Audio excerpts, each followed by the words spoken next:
Well, here comes Jeffrey's move, guys. Rook c1. At first, it doesn't seem like much. Okay, so Nakamura just plays rook fc8. Okay, he could have also played rook ac8. So that one was a little bit unclear to me. Maybe I'm just guessing he was trying to keep the option of bishop a6 or just simply overprotecting the pawn.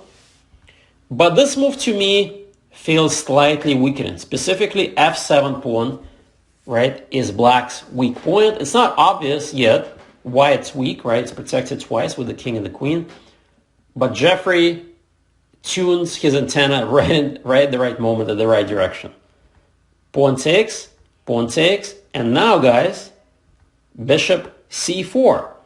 That was Jeffrey's idea all along, simply to put the bishop on c4. And now we realize that the e-pawn, even though it's attacked twice, cannot be taken because of the pressure against the knight.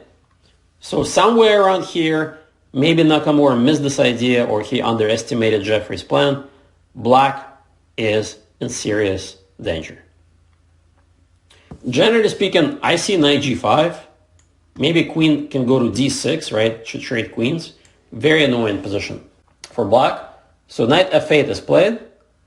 Well, here comes queen d6, offering the queen swap. I don't think black has an option of queen e8 that just looks too passive, so he takes, and once again, there's a little tactical problem if you take the pawn. Maybe you guys can figure that out. What's the problem here for Hikaru? And of course, you probably realize there's a major issue. The bishop and the pawn can be attacked with knight g5, and this position is already probably close to being lost. So you don't want to do that as black. So that's why Hikaru plays rook c7. He's a very good defender, especially under pressure. Not a bad idea, right? You bring the rook in to defend, you can double. But Jeffrey says, I'm still much better, guys. Rook b6. Wow. What an incredible move. Well, it turns out that once again, taking this pawn is not recommended. Okay, in this case, white has a very simple move. Rook takes bishop, and then we can also play bishop d5 first, but also we can take the knight. A very bad endgame for black. So Nakamura plays rook e8, defensive move. Jeffrey simply plays knight g5. So now there's a big threat. Massive trades, right? And then we can win the bishop. So Hikaru just gets out of the way. And okay, a lot of players would kind of come to that end as white and say, you know, I really want to put pressure here, but I can't. Well, he's about to play h6 on me. Maybe I'm not better, guys, right? A lot of white players will start doubting themselves here. But Jeffrey is very straightforward in executing his plan. Remember, he said, I'm going to play on the queen side. The queen pawns could be weak. So he's now combining the king side with the queen side pressure. And let's see if you can guess his next move. Well, it's actually pretty simple. Rook a6. And this pawn is totally gone. Sometimes, guys, it's the simple moves that win us the games. Notice how black's pieces slowly were just on bad squares. The bishop started on g7. Not very good ones. The pawn got on e5. Okay? Then the knights, not really doing much. The only good piece is the rook on c7, but its only job is to defend the pawn. That bishop looked good for a while, but couldn't really put any pressure. And this guy left the protection of a pawn to now be a little bit misplaced as well. So Hikaru says, all right, I'm going to give up the pawn. Rook takes. This position is completely winning for white, but still, you got to show some technique. Bishop goes back to a8. That's not a good sign. Not only is he down a pawn, he's in total paralysis. And simply, bishop b3. I really love that move by Jeffrey. Simple chess, trading pieces when you're ahead. Rook d7, obviously he doesn't want to take on c1. f7 gets too weak. And now rook a6.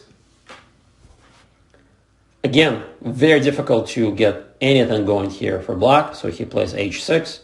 And here Jeffrey says, all right, I can play simple chess too. I can calculate, guys. Knight takes f7 is going to give me a winning advantage. Rook takes and bishop takes.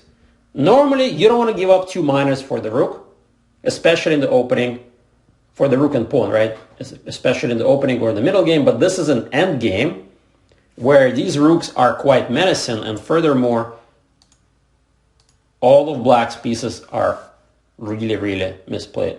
So rook c7, excellent check. Notice rook e7 cannot be blocked because you're going to take and win the bishop. So king there. And now I really love Jeffrey's next move. He absolutely calculated this, guys. He would not have taken on f7 if he did not see this idea. The poor bishop on a8 doesn't have a lot of options. He has to take the pawn. And now can you guys spot the main idea of all of this calculation by Jeffrey? And you're completely right if you said simply take the knight. Rook takes f6. Now that the bishop is on pre, we're getting our material back with dividends. After bishop takes, knight takes e4, we are still up a pawn, but look at every single piece and its correspondent piece. Black is definitely busted here. So Hikaru keeps playing on, but he's completely lost. Rook a8, I really love that move. He could have taken the pawn, but no, he's going for even more. This is a pretty serious pin. Multiple threats. 1, 2, so knight e6. And he didn't even wait for this next move by Jeffrey. He resigned. Wow. What a complete demolition of Nakamura's pet Pirc. This is an opening that gave Nakamura a lot of points in his rapid and blitz success in the past. Jeffrey clearly had a good, simple setup against it with a lot of safety built in for white, right? Black was struggling from the get-go, tried to keep the game complicated, but in reality, he was worse all along, and I couldn't even find equality for Hikaru at any point during the game. So is the Pirc busted? Well, for the time being, let's put it that way. It's definitely not looking good for black. So I hope you enjoyed this video and you can use the ideas in your own games and study, make sure to study more of Jeffrey Xiong's games. And as a matter of fact, Jeffrey had a stellar performance, I should point out, even though Wesley So had perhaps the tournament of his life, right? He won the tournament outright, right? So Jeffrey had an unbelievable score of 9 points out of, I think, how many games was there? 11 games. That's 2,900 performance by Wesley. But Jeffrey had 8.5 with a 2873 performance for a clear second place. All right, so he is definitely the next big thing from all the juniors that I've seen so far who've crossed the 2,700 barrier and just keep going strong. So let's wish Jeffrey best of luck on his road to success and maybe reach the world top 10. Thank you very much. This was Grandmaster Eugene Perelshteyn for chesslecture.com. Goodbye.